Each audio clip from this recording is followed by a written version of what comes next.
श्लोक नंबर 2। कः खलु नालङ्क्रियते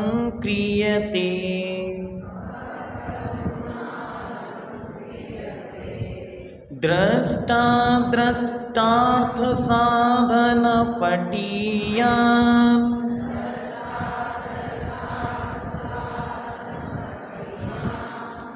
कंठस्थितयः विमल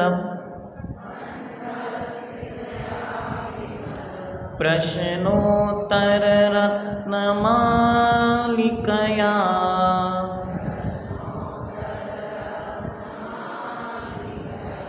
अब एक एक शब्द को देखेंगे। कहा खलु नालं क्रियते दृष्टा दृष्टार्थ साधन पटीयान।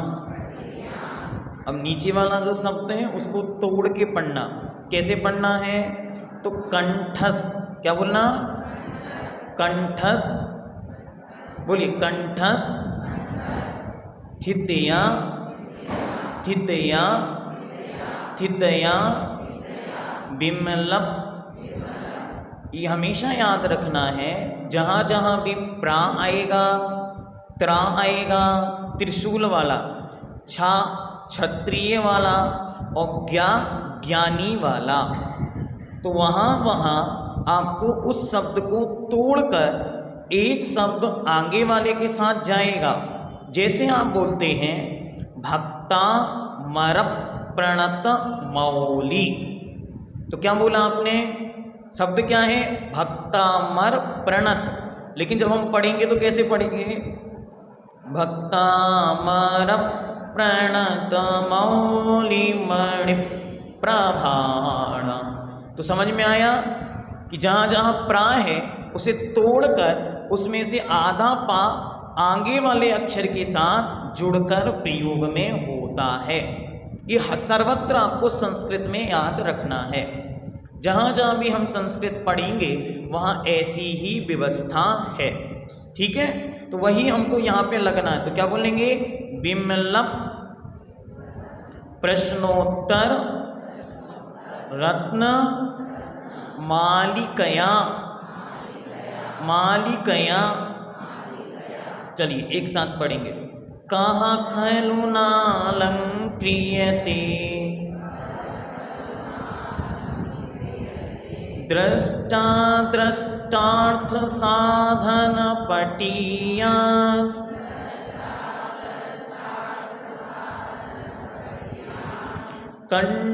कंठस्थितयः विमल प्रश्नोत्तररत्नमालिकया।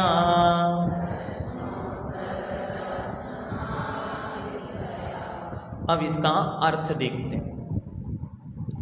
कंठ स्थितया, कंठ में स्थित। ध्यान से, कंठ मतलब गला, तो कंठ में स्थित। विमल, विमल अर्थात मल से रहित, स्वच्छ सुंदर अच्छे अच्छे। प्रश्नोत्तर मालिकया, प्रश्न और उत्तर की रत्नमाला। सामान्य माला नहीं है, अपितु रत्नों की माला है। कैसे रत्न लगे हुए हैं? प्रश्नोत्तर रत्नमाला। प्रश्न और उत्तर रूपी रत्न जिसमें लगे हुए हैं, ऐसी विमल अर्थात स्वच्छ सुंदर माला। दृष्ट अर्थात दिखने वाला, प्रत्यक्ष और अदृष्ट। अदृष्टता नहीं दिखने वाला अर्थात परोक्ष। या फिर दृष्ट शब्द से अर्थ जो आत्मा से प्रत्यक्ष है, जो आत्मा से जानने में आता है। और अदृष्ट शब्द का अर्थ है परोक्ष, जो आत्मा से देखने में नहीं आता, अपितु इंद्रिय आदि के माध्यम से जानने में आता है। तो दो शब्द हैं, अब बाद में अपन लिखेंगे, अभी मात्र उसको समझें। तो दृष्ट और अदृष्ट अर्थ को साधन पठियान, साधनी में पटियान मतलब प्रवीण, होशियार। कहा कौन व्यक्ति ना खलु अलंक्रियते, विभूषित नहीं होगा, अर्थात प्रत्येक व्यक्ति विभूषित होगा। आचार्य प्रश्न करते हैं, पहले ही प्रश्न उनका यह है कि भैया इतनी सुंदर अद्भुत रत्नों की ये माला है, जिसमें क्या रत्न लगे हुए हैं? प्रश्नोत्तर रूपी रत्न लगे हुए हैं। जो व्यक्ति दृष्ट और अदृष्ट अर्थ का ज्ञाता है, जानदार है, होशियार है, पढ़ने वाला है, समझदार है, वो ऐसा कौन व्यक्ति होगा जो इस माला को अपने गले में धारण नहीं करेगा? अर्थात संसार का हर अच्छा व्यक्ति इस प्रश्नोत्तर रत्नमाला को अपने गले में धारण करेगा। पुनः एक बार देखें, कंठ स्थितया, कंठ में स्थित, विमल अर्थात अच्छे, स्वच्छ, साफ, निर्मल, प्रश्नोत्तर रत्नमालिकया, प्रश्न और उत्तर रूपी रत्नों की माला से, दृष्ट अदृष्ट अर्थ साधन पटियान, दृष्ट अर्थात प्रत्यक्ष, अदृष्ट मतलब परोक्ष, अर्थ अर्थात पदार्थ को, साधन पटियान जानने में होशियार, प्रवीण, दक्ष। कहा कौन पुरुष, कौन व्यक्ति ना खलु अलंक्रियते, कौन सा व्यक्ति विभूषित नहीं होगा। अलंकार होता ना, आप लोग अलंकार किसे बोलते? जिससे शरीर को सजाया जाता है, तो उसी को कहते हैं अलंक्रियते। अलंकार को करना, सौंदर्य को करना। तो आचार्य कहते कौन ऐसा होशियार व्यक्ति है जो स्वयं को इस माला से श्रृंगारित नहीं करेगा? अर्थात संसार का प्रत्येक अच्छा व्यक्ति इससे स्वयं को श्रृंगारित करेगा। आइए इसका पद्यानुवाद देखते।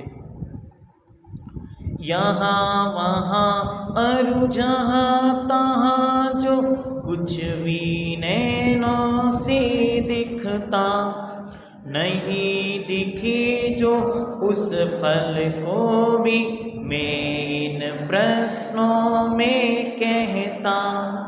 प्रश्न सहित उत्तर ये सारे याद जिसे भी हो जाए, व्यर्थ सजाना तन गहनों में मन विवेक यदि जग जाए। क्या सुंदर पंक्तियां लिखी, अद्भुत पंक्तियां लिखी। क्या कहते हैं? यहाँ वहाँ और जहाँ तहाँ जो कुछ भी नैनों से दिखता, जो कुछ भी आपको इन आँखों से दिखाई पड़ रहा है, और नहीं दिखे जो उस फल को भी, और बहुत सारी चीज़ें हैं जो इन आँखों से दिखाई नहीं देती। अब आपको स्वर्ग है, मोक्ष है, नंदीश्वर द्वीप है, केवली भगवान है, ये दिखाई नहीं देते। तो उनके विषयों में भी, उनके फलों को भी, कि इस धर्म का फल क्या होगा। हम लोग धर्म तो कर रहे हैं, इस धर्म से होता क्या है? ये प्रश्न आपके मन में आ सकता। आजकल के बच्चों के मन में ये प्रश्न बार बार आता, इस धर्म का फल क्या है? और यदि कोई फल नहीं है तो फिर हम करें क्यों? देखो भैया, मैंने तो स्वर्ग देखा नहीं, आप लोगों ने देखा? क्या हुआ? आज चतुर्दशी आप लोगों की, तो फिर बोलिए, देखा क्या? आपने नरक देखा?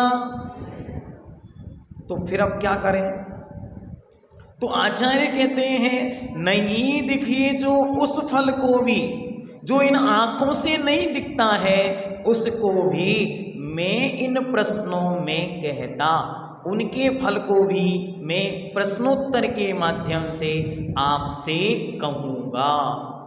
प्रश्न सहित उत्तर ये सारे याद जिसे भी हो जाएं। प्रश्न और उनके उत्तर जो यहाँ पर दिए जाएंगे, टोटल कितने प्रश्न हैं? 63 प्रश्न हैं। उन 63 प्रश्नों को जो याद कर लेगा, आचार्य कहते हैं व्यर्थ सजाना तन गहनों से। फिर उसको कोई श्रृंगार नहीं करना, उसको अलग से कोई और आभूषण नहीं पहनना है, अपितु भगवान की वाणी ही आभूषण के रूप में उसके शरीर को अलंकृत करेगी। मन विवेक यदि जग जाए, मन में विवेक अर्थात क्या करने योग्य है क्या नहीं करने योग्य है, जिसके ऐसी बुद्धि जग जाती है वह शरीर को नहीं भी सजाए तब भी संसार में सुंदर दिखता है। तो आप लोगों को कैसे सुंदर दिखना है? सजा करके शरीर को या फिर मन को सजा करके? तो अपने मन को किससे सजाना है? ये प्रश्नोत्तर रत्नमालिका रूप ग्रंथ को जब ये मन में स्थित हो जाएगा तो हमारा जीवन सर्वांग सुंदर बन जाएगा।